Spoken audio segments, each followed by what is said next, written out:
Delhi liquor scam లో ఇద్దరు నిందితులకు సిబిఐ ప్రత్యేక కోర్టు బెయిల్ మంజూరు చేసింది. ఓవైపు సిబిఐ ఈడీ అధికారులు దర్యాప్తు జరుపుతుంటే మరోవైపు ఇద్దరికి బెయిల్ మంజూరైంది. సిబిఐ కేసులో అభిషేక్, విజయ్ నాయర్లకు బెయిల్ మంజూరు చేస్తున్నట్లు సిబిఐ ప్రత్యేక కోర్టు పేర్కొంది. ఒక్కొక్కరికి 2 లక్షల రూపాయల పూచీకత్తుపై ధర్మాసనం బెయిల్ మంజూరు చేసింది. ఈడీ కస్టడీకి తీసుకునేందుకు ప్రత్యేక కోర్టు అనుమతి ఇచ్చింది.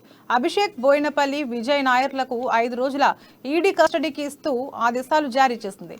మనీ లాండరింగ్ ఆరోపణలపై విచారణ కోసం ఈడీ కస్టడీకి ఇస్తూ ఆదేశాలు ఇచ్చింది. ఈ మేరకు ఈడీ ప్రత్యేక కోర్టు న్యాయమూర్తి ఉత్తర్వులు జారీ చేశారు.